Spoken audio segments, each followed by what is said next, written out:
Hey guys, welcome back to the Salt and Light podcast. You've got if you're on the audio only version, Graham and I are with you today. Kurt is missing in action, and though he's not with us, the Spirit certainly is, testifies with us. You almost make it sound like he's passed to the other He's side. no longer with us. He's no longer with us. For just today. MIA. Yeah. Yeah. He was a valiant soldier, though. Yeah. Valiant warrior. That's right. Yeah. No, we're missing Kurt today, but he's I think he's prepping for sorry for that background noise, everybody. I don't know if they can hear it or not. So unprofessional. Yeah. There's a little bit of construction going on outside. There's a little oh my gosh. I gotta now silence my Graham's phone. Phone's going This off. is the most unprofessional podcast we've ever done. I don't know so about that, to be honest. We've had some pretty unprofessional moments, but that's part of the allure, right? That's why people like it. Exactly. Because it's just us. I don't think we did this last week, did we? No, last week was a tough one. We've just been, summertime, there's people on vacation, and then it doesn't take much because we have a very finite time that we record, and in our coordinating people's schedules, and Isaac was gone, Kurt was gone, and then you got caught up in a meeting, and I was like, do people just want to hear me? And I thought better of it. You could have monologued. That would have been very bold of you. It would have been bold. Yeah. But it would have been like an Andrew Huberman podcast where Yeah. he just monologues about vitamin D and brain science. Mm-hmm. Wow. Yeah. Do you hear that? the saw that's out in There's the a saw. hallway is very loud. I doubt they can hear it No. on the audio, but we'll hear it and we'll smile at each other. Yep. And we'll maybe distracted by it, but we're not going to let it stop us. Yeah. Because if our God is for us, who can stand against us? That's right. Right. Right. Well, Jake, how was your past few days? Did you do anything fun the last few days? Well, Graham, it's funny that you ask.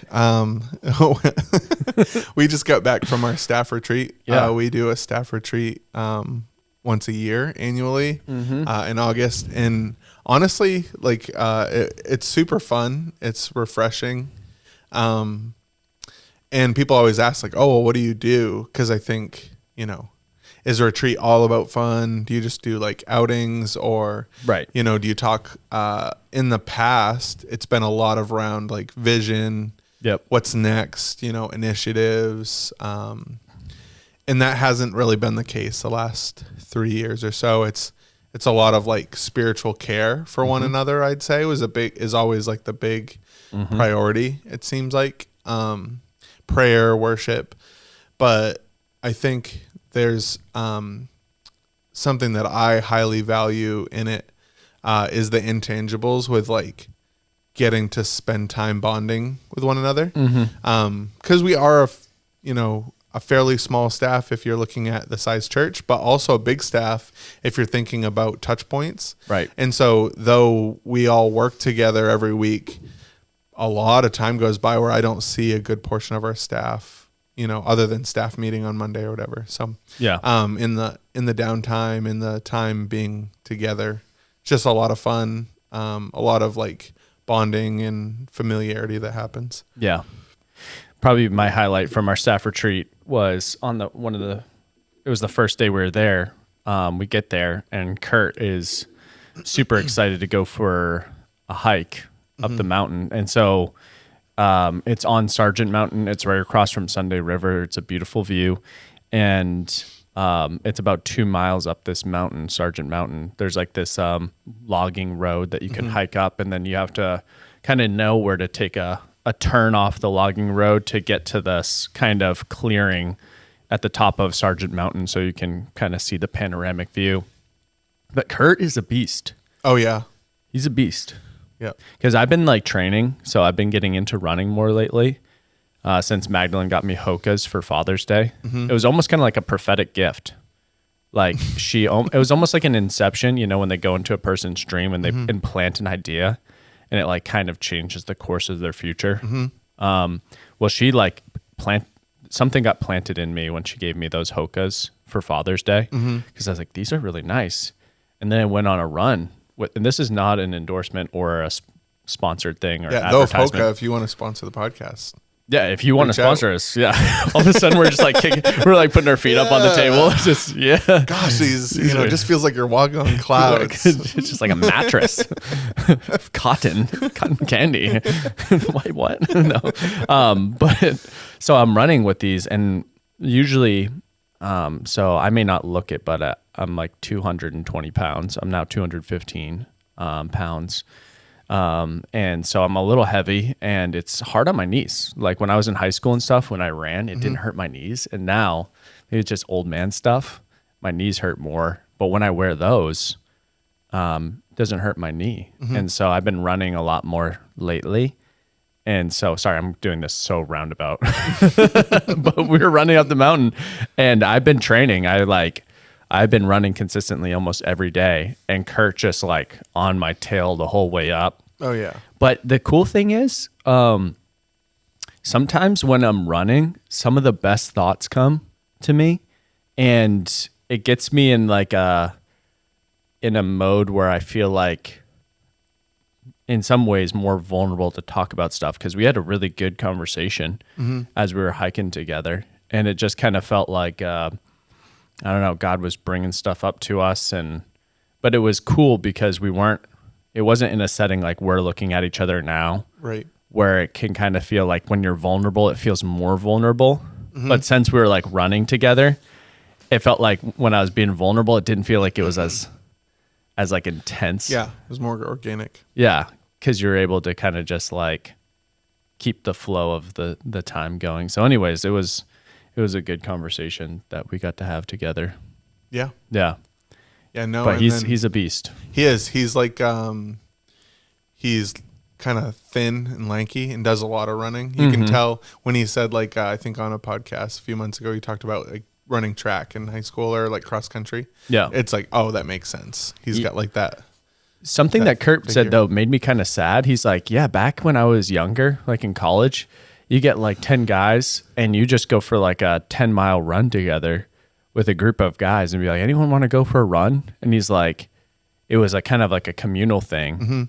And he's like, now it's like harder to come by, where it's just like people just want to like up and go for a run or whatever. And I think part of that's probably the context of being in college or different things like that. Yeah, you for know. sure. But I was also like, there's runners clubs.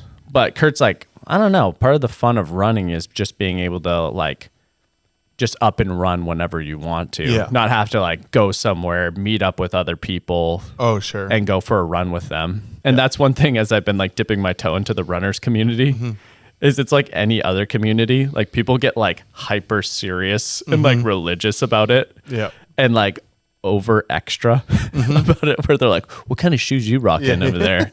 Or they got like these runners vests with like a water bottle and they're like doing goo packets and like they got like their sunglasses that are like tied to the back of their head and like these It's like special runners everything. hats and they're doing like this anti-chafe like rub on their legs, and you're kind of like, wow, this Yeah. maybe that's gonna be me in a year, so I probably shouldn't judge. But Yeah. I feel like when you run around the back cove once, you don't necessarily need a water bottle like strapped to you. You can just take a sip of water when you leave and then come back and take a sip of water when you get back. But Yeah.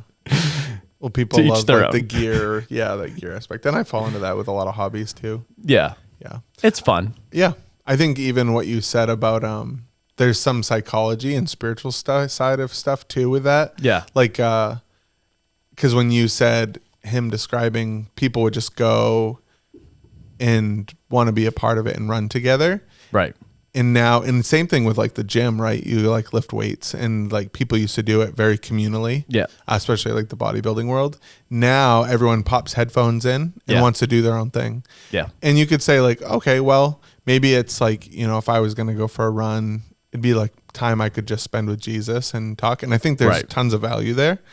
But I think there's also an element of like pride and like selfishness and distraction where like you don't want to expose yourself in your maybe like the areas that you aren't quite where you'd want to be Right. to other people. Yeah. And I think there's a lot of that when it comes to insecurities around running. Like I probably wouldn't want to go running with you and Kurt because it would expose me for like where I'm at, which Sure. is okay, right? Like obviously, you guys put more time. There's nothing wrong with that, but You could ride a bicycle with us. yeah, well, but even like you guys could also go slower, and I could run with you, and you Yeah. might not think anything of it. Obviously, it's not going to push you, Right. But I think there's that would put my insecurities out in the open. Yeah. And so I'd either have to overcome that and say, no, they love me enough. And if Yeah. they invited me to go, then they understand that I wouldn't be able to keep up. So, Mm-hmm. and that's okay. But there would be a very big piece of me that would be like, no, I don't want to show weakness. Yeah. And it's like, oh, that's an interesting thing that we got to wrestle through, because that doesn't just affect the physical and Yeah. physical activity. That's every environment. So whether it's intellectually, people feel intimidated, Yeah. or in our context, spiritually, I think people were like, well, I don't want to be in a group with so and so. They seem way like more spiritual than me. Yeah. And it's like, oh, that's interesting. I feel like our society has catered to that mentality a lot more. Like when I remember when I was younger and I got invited to like a birthday party. And I don't know if I'm alone in this, but I'd want to know who was going. Oh, yeah. Like, who's going to be there? And my mom was like, it doesn't matter who's going to be there. You're going to go, and I'm like, but is Will going to be there? Is Mag going to, like, I wanted to know I'd have a friend there. And I kind of wanted to know what I was getting into before I got there. And I think there's a like natural tendency we all have as humans that we want to know to a degree what we're stepping into before we step into it. One, it's a safety thing. Oh, yeah, Like for sure. literal safety. Like you don't want to walk down like a dark alleyway Yep. because you don't know what's down there, who's down there, and the risks that could be there. And at the same time, too, there's kind of a comfort aspect to it, though. Yeah, as I think well. that's a big piece. Because I know like there's like millennials and Gen Z who like they don't want to go to a physical place unless they've looked it up online. They've done like a virtual tour of it, that they can like kind of see like what the lay of the land is, but I guess like that's a big source of anxiety for a lot of people, is just not knowing and then feeling like back in the day, I think it was more okay not to know because the source of information wasn't just to look something up online or go to like ChatGPT and ask it a question, but you'd ask your dad or you'd ask the person at the store and go, hey, I don't know anything about lawn seed. Would you like tell me about the different lawn seeds? And the guy would be like, oh, sure, I'd love to tell you about lawn seeds. And then it would be kind of normal. But I think now a lot more people, especially in my generation and younger, feel like anxiety around that. Where you're like, oh, I'm going to walk in there and I don't know which one it is. And so we'd rather go to a phone than run the risk of looking dumb in front of somebody else. Yeah, which tells me it's not, because in both scenarios you don't know the answer. Yeah. But what's being exposed is pride. I think it's a pride thing. And so I think what's really interesting to me is we're in like the most insecure and prideful time in like social history ever. It's like we're both insecure and prideful at the same time, and that's such a interesting dynamic. I wonder how it trickles into the church too. Oh, I think like crazy. You look at like celebrity pastor culture and like putting on the Instagram Christian culture and all that, and it's like so bad. Well, I just know a lot of people. So I lead a lot of next steps groups in the church, like Starting Point Rooted, and now our new curriculum that's taken over that we've created here in-house, Follow. A lot of people really like jumping into those. And even some people that have been in the church for a while like to jump into those, because some people, it's not uncommon for me to hear people go, I've never had an environment before where it was okay for me just to ask questions in the church. Like I had so many questions, but I've never had an environment where I've been able to ask them. Now, I think the reality is that's not true. Right. They have been environments, but they go into a Bible study, and in the Bible study, everyone's kind of like flexing on their knowledge of Romans chapter 3 or whatever they're in. And they're all like, well, all these people know all these things. They're like referencing Old Testament passages. I'm just going to kind of nod my head, and like, I don't want to be the guy that's like, what's Romans? Or like, Wait, like what? When you say gospel, what's that mean? Like, there have been people that I know have gone through some of those Next Steps classes that they're like, I don't even know what the word gospel means, and they've been in the church for like years, and they still, because no one's explained that to them, but they've also felt afraid to ask like basic questions. Yep. So I think there's something to that, but I'm wondering how we help people through it. Yeah. Because we can't just be like, stop being prideful and insecure. I mean, you can like say that, but it's not always helpful for people. No, not necessarily. I think there's certainly like surrendering to Jesus in the context of what we're talking about with like putting him as Lord. There's an element of it. It creates humility because you're getting to see Jesus for who he is. And just by the nature of that humbles us in the best way possible. Because it's very hard to just like generate humility out of like nothing. Yeah. Otherwise it's just false humility. You behave like you're humble, but in reality, like the heart doesn't change. Right. So humility just comes from a heart posture, and that's just like intimacy with Jesus that brings that about. Do you think when you have false humility, you smirk a lot when people compliment you? Yeah. And you go, no, stop. No, that's not true. Come on. Okay. One more. Yeah. And we all If love you it. must. We all love it. It's I think there's something natural in us if we all love that, you know, for the most part. And pride's certainly something that I have to like really check myself a lot.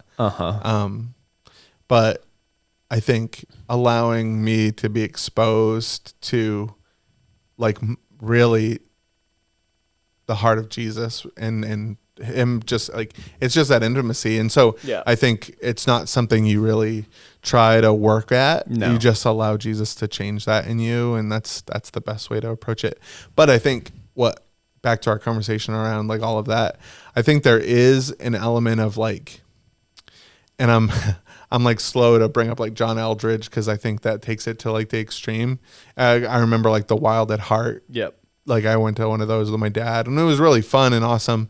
And you have some pastors that's their passion point is like adventure and like the men's conference. Yeah. Like, or just gonna like chop wood together and like build houses and do manly stuff. And that culture is like a little lost on me a little bit. But I will say that there is a very healthy a heart of an adventurer when it comes to Jesus. Yeah. Because I think curiosity is such an important thing when it comes to following Jesus. Yeah. And there is a curiosity that's like natural for like adventure. And so it's really sad to me that our culture has gotten to that place that you described, where it's like, well, I'm not going to go to a place unless I've had it fully explained to me. I've seen pictures. I know what to expect. Right. Like I'm going to vacation at the same spot every single time because I know what I like and I know that I like it. Yep. And I'm not demonizing any of that or like saying that's bad necessarily. But God wants to do a new thing almost always. And he's taking us to a place we've never been before. Yeah. And if we're super resistant to going to a place that we don't know every nook and cranny, both spiritually and physically, I think we miss out. We miss out on a ton that God has for us. And so we want to like, I think we should foster this adventurous, like a heart of David, like adventurer's heart in us, just to be like expectant. Because what we have to do in that moment is to really try. There's such loud noises. I thought that was you at first. I thought that was the beans from the retreat. That'd be very impressive. New things. There's, expect the unexpected. I think that wow, that noise is really distracting. Yeah. No, I think that there's a real piece of, in order to get into this place of an adventurer's heart, you really do. You have to first establish a trust. Yeah. Of that God cares for us and loves us and is only going to call us into things that he is going to like navigate us through. But once you get there, Like it's like riding in a car Right. with somebody you don't trust. You're nervous the whole time. There's no relaxation that happens. You're like gripping the door handle or like the handle above your head, and you're not enjoying the ride. Right. You'd never want to go on a road trip with somebody that you don't trust they're driving. Right. But when you trust somebody, you can just enjoy every part of it. You're just like riding with the window down and you're taking in the sights. Yeah. And that's really the place we want to get to with God. But people experience both. Some people don't yet have that trust in God. Yeah. And so like riding through life with him and experiencing life with God, they're always uneasy and like really nerved up about what God's doing. Yeah. Versus once you build that faith and allow God to really establish trust with you, then you get to go on an adventure with him. And I think it's a really important piece. Exactly. Yeah. I'm like hearing the sound like go through the ground almost. Like, Oh yeah. I think they're drilling into the concrete. cement. Yeah, they're putting it. So if you guys think of like where the communion room is, there used to be a curtain that like goes down that divides the communion area from in the auditorium from the main auditorium. They're putting a door in over there. So that's the construction sounds we're hearing.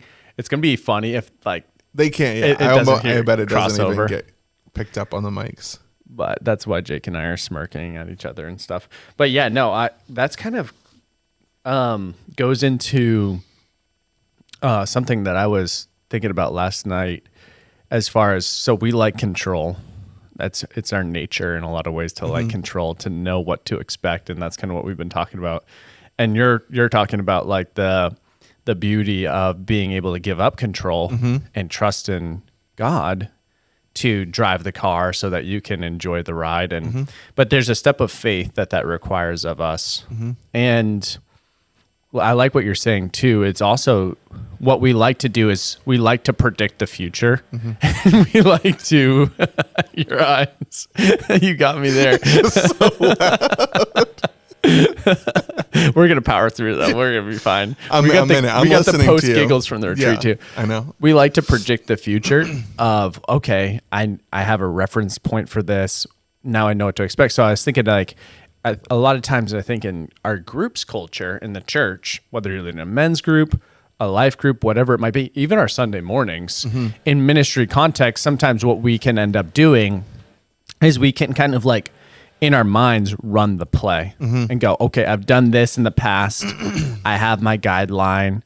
I know what passage we're doing. I know what questions I have, but our preparation can almost become a cast that inhibits us going forward from allowing the Spirit to flow. Yep. And that's something that I think is so cool in Jesus's ministry. And I'm sure the disciples sometimes, it probably felt like a wild ride following Jesus around because I'm sure there was predictability at times, but then there were moments where you're like, not really. Expect the unexpected, because we really don't know what he's going to say or do or what's going to happen next. But God seems to love those moments because it forces us to be dependent on him. Yeah, and God definitely loves it when we're dependent on him and not ourselves. Oh, for sure. And so something that I was thinking about in general, I think in our ministry contexts that we can do better is like learn to, and this is my phrasing and other people may not look at it this way,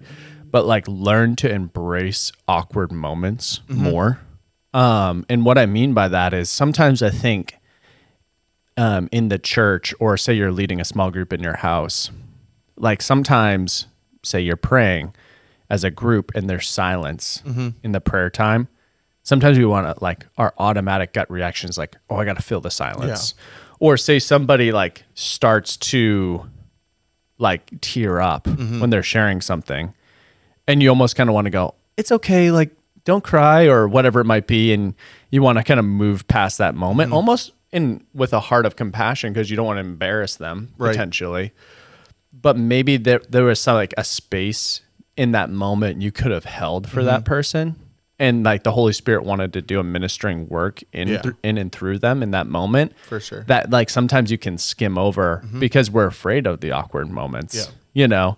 And so something that I've been thinking is I think it's good for us in ministry context to learn to embrace awkward moments and not to try to skim over them, because in those moments when someone starts to tear up or they start to open up about something or whatever it might look like, you're lingering in the prayer a little bit longer. Sometimes those awkward moments open up an invitation to say, okay, God's doing something different than what I expected, but we're going to lean into it and see where this goes. Yep. And I think those can be like some of the most powerful, memorable ministry moments that change the paradigm from, oh, that was a really riveting conversation. I felt like we really facilitated that group well. And that changes the paradigm into, whoa, I feel like we stepped into sacred space and God just showed up in this group time. Yeah. Like that was a powerful moment. Yeah. But I think part of that is having faith and being able to go, okay, I'm going to surrender control. And I think you can't always 1, 2, 3 hack your way into that, but it's almost kind of a level of faith and trust that you have going into a setting that, you know, when I go there, God's going to work. Yep. And I'm not going to hold on to my plans and my thoughts too tightly because he might do something different than what I'm expecting. Yeah. And I think I would totally agree with that. And I think it even goes into our own personal discipleship and like experience with God, in the sense of like, I've thought about that a lot recently of like, what are the reasons why we do things a certain way, or why do I do things a certain way, and how, in what ways am I trying to control the variables and not walking in faith? Right. Because I think if you think about like your like devotional time, well, maybe the reason, and I'll say this as a broad brushstroke, knowing that this does not encapsulate every heart behind it. Yeah. But I think a big piece of why Bible reading plans are so popular is because it gives an element of control to us to say, well, I know what to do. I know what to expect. And I checked the boxes. So I did my part. I did what I was supposed to. Right. And I don't think that that's necessarily Bible plans are wrong or bad, because I think it's a discipline that helps us stay in the Word, which is obedience. And I think that's really good. But when people would feel like, well, I can't deviate from my Bible plan because that's the plan, even though I feel like God wants to show me this thing or that thing. Yeah. Well, then now it's getting in the way. Exactly. Or like maybe it's in prayer or praying for other people.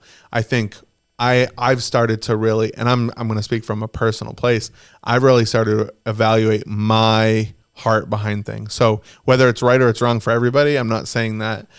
I'm starting to say like, well, why do I do things a certain way? When I pray for somebody who's sick or somebody who needs healing, why do I pray so passively and tentatively, like, well, God, like, if it be your will, like, would you do this? Or maybe, maybe would it be okay if you did this?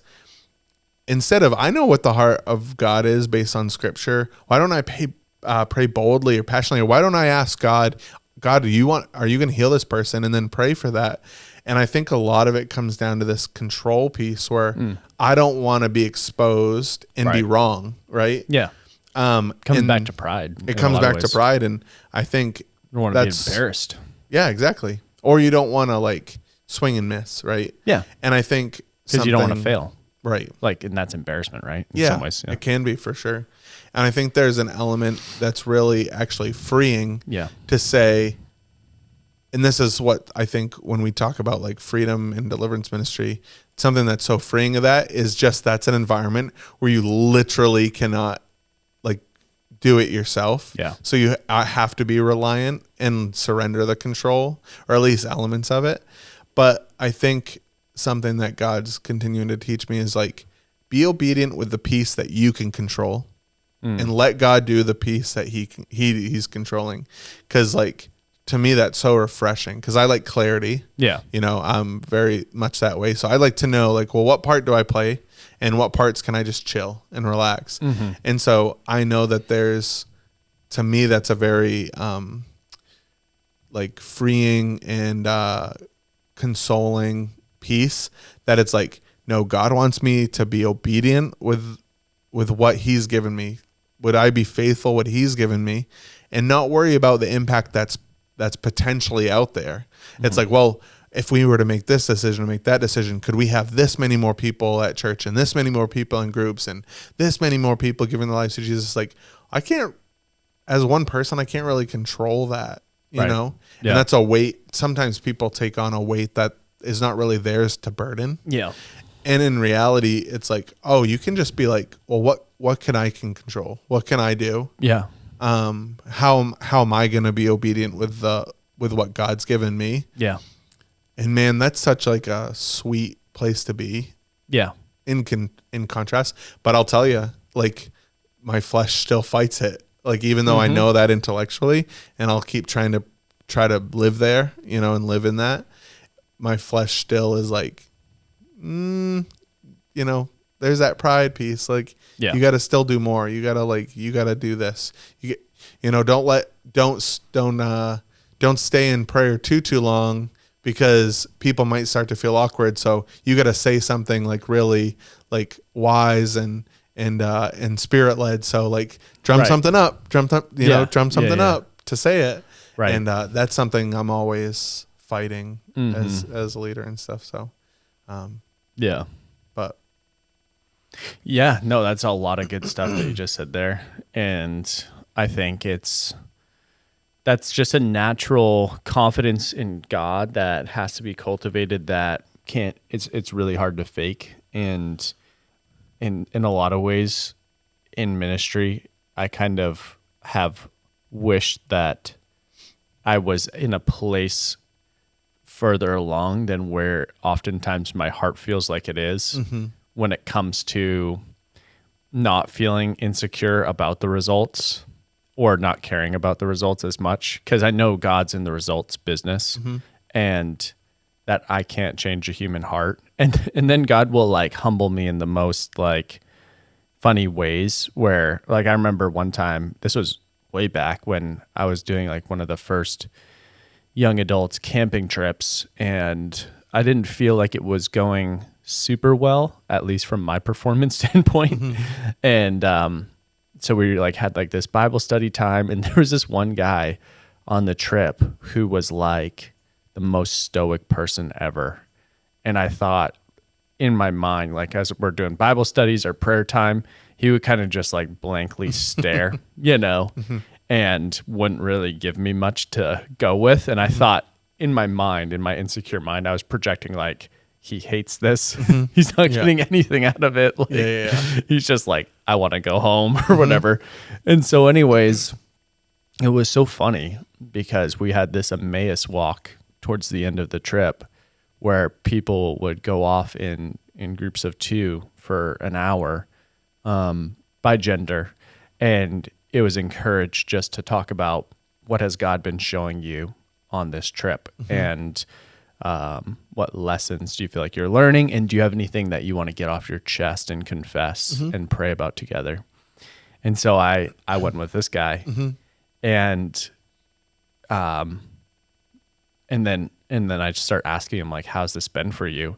And he's like, wow, God's convicting me of so much in my heart. Like, I just feel like there's so much going on inside of me that I like don't even know how to interact and what to say. I just feel like he's just moving, and he's showing me sins that need to change and encouraging me, and like he's like sharing all of this like amazing everything you had hoped for. Yeah, he's like bearing his soul. Yeah, and he's just talking about how the Holy Spirit is just like doing crazy works through all this time, and it was just so encouraging for me. But I just thought, God, isn't that so funny? Like, here I am, all insecure, looking on the outside, trying to read his mind, but not just trusting that his heart's in your hands, God. Right. And I can't change his heart. I can't move in him. And what I say or don't say actually probably has very little to do with what only God can do in that moment, you know? Yeah. And so it was a very humbling moment. And I think about that here and there whenever I start to get caught up in me trying to control the things that really only God can control. Yeah. And I think in ministry, especially, it's one of the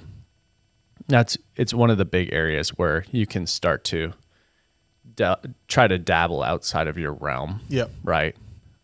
where we try to do the drumming up, the performing. Yeah. Maybe I need to talk with more gusto. Maybe there's not enough haze in the room. Maybe we need more piano in the background, whatever it might be.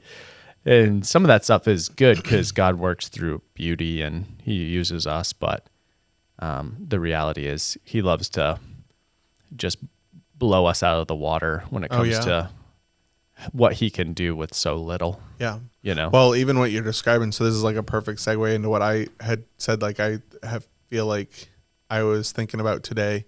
So some of it we bring about based on our own insecurities or our own grasp for control in ministry. And then some of it also, I think, is an expectation that gets put on us because of this point. And this is a conversation I had with Vicky and Jen yesterday. And that's just like circling in my mind a lot lately is the idea that we're a mediator between people and God because we know that God is approachable and reachable by everybody, that though we're there to encourage and disciple and to bring people into that presence of God, that we're not supposed to be like the conduit that they go through. That's Jesus. Yeah. And so I think partly sometimes we either intentionally or unintentionally make ourselves a focal point that people have to go through. Right. Whether it's in a group setting or it's on a Sunday morning on the platform. Yep. And I know the heart behind our leadership here is we're trying our best to remove ourselves from that. We just want to be a conduit. We just want people to see and learn that the presence of God is theirs to experience for themselves. And we're going to encourage you and we're going to teach you as best we can. And we're going to try to move you into that place. Right. But structurally, kind of the way things are done, especially the Western Christian church, we talk a lot about that.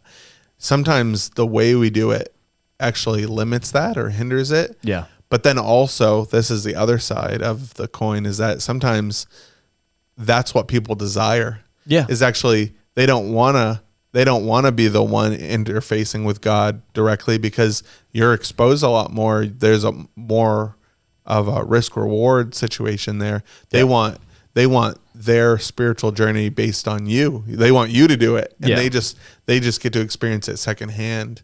Yeah, and they're missing out. It's really not something you experience secondhand. Yeah, Keenan gives a really good example of that. Oftentimes, like a good analogy of it's kind of like oftentimes in the Old Testament, especially, and Jesus reiterates this a lot in John, is it's like God's presence is like a river or a stream, and you see that in Ezekiel, and you see that in like Jeremiah and different places. Yep. And if God's presence is like a stream or a river, and we want to be in his presence and we don't want to leave it, we want to like dwell in the river, But oftentimes in ministry of any sort, whether you're in, on a church staff or you're volunteering and you're opening your house and leading Bible study, like sometimes our propensity is to want to do exactly what you're talking about and like get buckets, walk out of the water and go water somebody else's tree, or like give them the water from the stream and bring it to them, and then they'll be like, good? "Hey, can you come back to this spot next Sunday, and I'll bring you another bucket." Yeah. And in their desert, they're like, "This is great. Like just a bucket of water is amazing." Right. But then they get parched and they get weary again, right?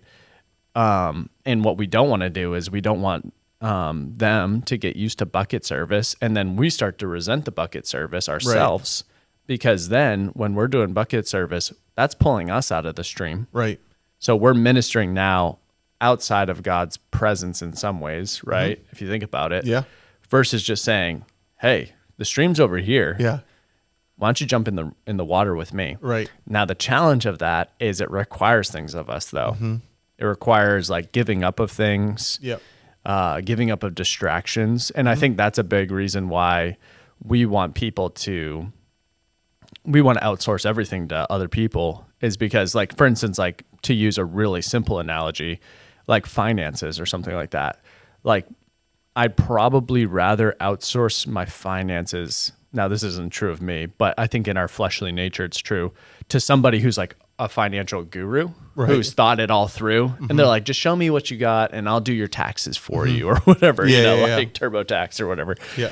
Rather than like try to like really understand it myself and be like, okay, how do I do this? I want to learn this myself because that like takes an effort and a requirement because we're so focused on, well, what's the outcome? You know, I want to get to where I want to go.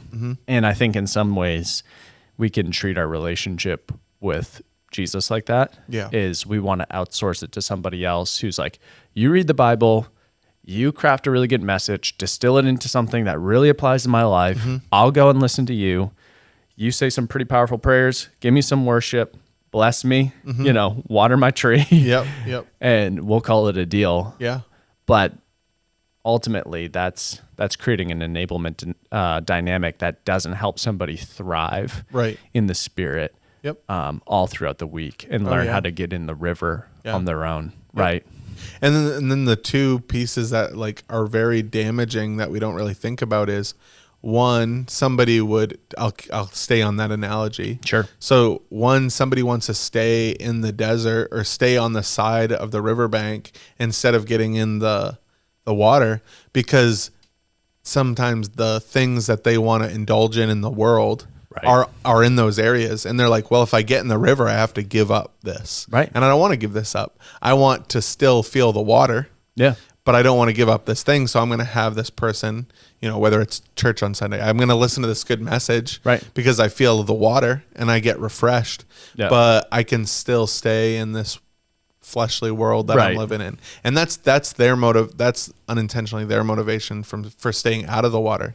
Then I think the flip side that we have to be careful of in ministry, especially, and like you said, not necessarily full-time staff ministry, but if you're, you know, even somebody who just leads a men's group or you just have people in your life you're discipling, the allure to being the bucket brigade is that when we get out of the river and carry the bucket to that person, we get thanked.